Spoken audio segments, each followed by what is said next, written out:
장관님. 예. 법무부와 검찰은 매년 전년도 특수활동비 집행 내용 및 지침 준수 여부 점검하고 계시죠? 예. 네.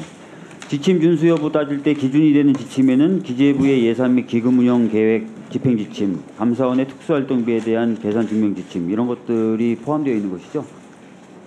제가 그 지침 직접 관여하지는 않는데요. 저희 내부 대검 검찰의 지침이 있는 것으로 알고 있습니다. 아, 그게 아니라 이게 지난번에 장관님이 2017년 9월 이후에 제도 개선이 있다라고 말씀하셨을 때 네. 그때 시행됐던 공문에 이 두 가지 지침 포함해서 판단하도록 되어 있습니다. 네. 2017년 공문이니까 제가 정확하게 잘 모르겠는데 그 이후에 계속 보고 말씀드리겠습니다. 기준으로 사용하고 있고요. 그런데 최근 보도를 보면 검찰이 소송 결과에 따라 시민제 단체 등에 제출한 특수활동비 지출 증빙 서류가 있는데 이게 다 먹칠이 돼 있어요. 먹칠이 돼 있는데 이거 불빛에 좀 비춰보면 어떻게 돼 있냐면 좀 보여주시죠. 잘 안 보이실 것 같은데 특수활동비를 집행한 건데 지출한 건데 국감 우수검사 동료라고 돼 있습니다. 다음 장 넘겨주시죠. 또 이거는 국감 우수직원 격려라고 돼 있어요. 그 집행 사유가. 자, 특수활동비 기밀 유지가 요구되는 정보 및 사건 수사 뭐 이에 준하는 어떤 활동에 대해서 직접 소요되는 경비로 사용돼야 되죠. 네. 근데 국정감사 우수검사 또는 우수직원 격려 해당됩니까? 명목이 아마 수사 보통 저렇게 소액으로 나간 걸 보면요 액수가 후지급되거나 이런 경우도 많이 있거든요. 실제 그러니까 있어 보면 해당됩니까 안 됩니까? 자 저것만 가지고 제가 말씀드릴 수 있는 문제는 아니고요. 저 언제적에 말씀해 주시면 제가 확인해 보겠습니다. 21년도 10월 18일 집행된 내역이고요. 제가 검찰에 있는 자료니까요. 제가 검찰에 확인하고 네, 한번 확인해 보십시오. 답변을 좀 제가 하는 거에 좀 맞춰서 해주세요. 자, 제가 딴 거 여쭤본 게 아니라 네. 국감 우수검사 동료, 우수직원 동료에 특활비가 쓰일 수 있습니까? 명목을 저렇게 적은 것인데 실제로 어떻게 쓰였는지 좀 확인해 볼 필요가 있을 것 같아요. 명목상으로는 안 되는 거잖아요. 사유는 안 되는 거잖아요. 그죠? 검찰청 직원이 사용한 비용을 보존하는 방식으로 할 수 있기 때문에 그 점은 저희가 확인해 보겠습니다. 저렇게만 나중에 한번 자료만 보고 말씀하셔가지고 제가 말씀드릴 수는 없을 것 같아요. 명목상 또 지침상 저런 항목으로 쓸 수가 없죠. 자, 그리고 특수활동비의 경우에 기재부 예산 및 기금 운영 계획 집행 지침에 따르면 기타 운영비로 집행이 가능한 항목에 대해서는 특활비를 쓸 수 없도록 명시적으로 돼 있어요. 근데 직원 격려금은 기타 운영비로 쓸 수 있도록 돼 있는 겁니다. 따라서 그렇죠. 네. 쓸 수가 없는 항목이에요. 자, 그런데 이런 점검을 했을 때 저런 것들이 드러났을 때 그럼 당연히 문제가 있네라고 체크를 해야 되는 것 아니겠습니까? 매년 점검했을 때 그죠? 2021년이면 2021년에 법무부가 점검했을 것 같습니다. 21년도 집행 내역을 22년도에 점검한 겁니다. 예. 그러니까 22년도면 언제 점검했냐면 22년도에 9월 19일에 점검을 한 거예요. 장관님이 장관 되신 뒤에 점검한 겁니다. 그런데 결과가 어떻게 되어 있냐면 아주 양호하다. 인천지검 양호하다 이렇게 나온 거예요. 자, 그렇게 말씀하실 수 있어요. 아까 보여드린 거 보니까 소액이다. 뭐 이런 말씀도 하셨어요. 전에 제가 업추비 관련돼서 문제 지적했을 때도 관할구역 경계에서 조금 벗어났다. 이렇게 그냥 넘어가셨어요. 자, 소액이면 괜찮고 관할구역 조금 벗어나면 괜찮고 그렇습니까? 그렇지는 않죠. 어느 누구한테 한번 물어보십시오. 그거 괜찮다 그러나.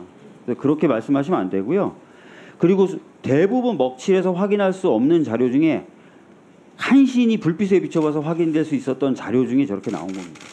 그래서 저는 아마 자료를 더 많이 살펴볼 수 있다면 저런 사례들이 더 많이 나올 수도 있다고 생각합니다. 전에도 저희가 여러 차례 말씀을 드렸어요. 특활비라든지 업추비 사용에 투명성 제고해야 된다. 동의하시잖아요, 그 부분. 그죠? 더 투명하게 해야 된다는 그러니까요. 동의합니다. 그래서 네. 지침 관련된 내용을 제공해달라고 박용진 의원님 그렇게 얘기하셨고 검토해 보시겠다고 했어요. 그 부분은 저희가 네. 내는 방법으로 강하게 얘기해놓은 상태고요. 네. 제가 그리고 제출할 겁니다. 업추비도 제가 그때 말씀드렸잖아요. 다른 기관에서 공개하는 정도 수준의 공개 정도는 생각해 보시라. 그것도 검토해 보신다고 그랬어요. 네. 그건 어떻게 돼가고 있습니까? 저희는 다른 기관에 비교했었을 때 그 네. 취지와 판결에 맞게 업추비를 공개하고 있다고 아니, 생각합니다. 경찰청 같은 경우에는 제가 그때 말씀드렸지만 지금 법무부나 검찰이 공개하는 것보다 훨씬 더 많이 공개하고 있다니까요. 온라인 상으로. 그래서 그런 것들 좀 검토해 보시고 특히 예.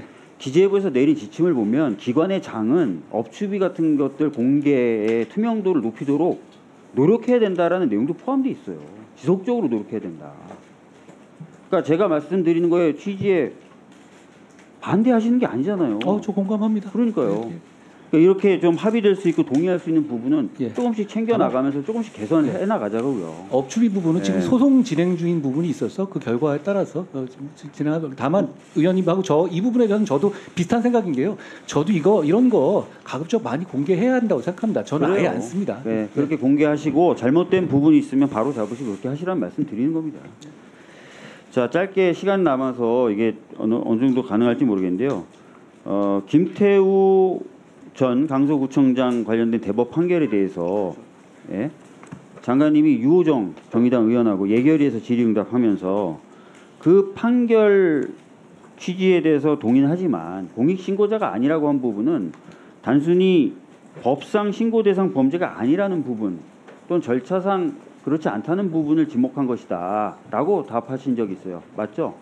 그 취지가 내부 제보로서의 성격을 배제한 것이 아니라는 말씀을 드린 겁니다. 그래서 제가 어제 법원행정처에 질의를 했는데 그 판결문을 쭉 보시면 법상 절차 여부나 또는 법상 대상 여부뿐만 아니라 사회상규에 비춰봤을 때 정당한 행위인가도 아주 길게 검토를 합니다. 그래서 그 목적의 정당성이라든지 수단의 상당성이라든지 긴급성이라든지 또는 사회적인 어떤 다 아니라고 판단해요.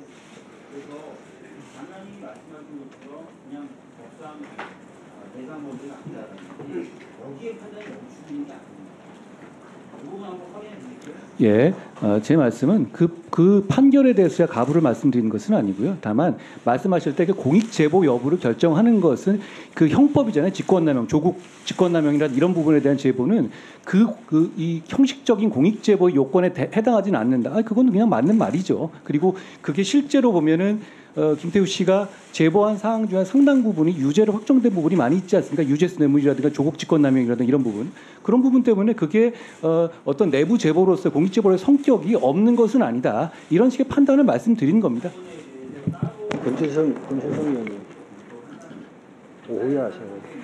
오해하라고. 그러니까 대법원은 유죄 판결을 한 것이죠. 그리고 다만 그게 공익 제보로서 법원이 공익 제보의 성격을 배제한다는 취지의 말이 들어있지는 않아요. 자, 정리하십시오. 예.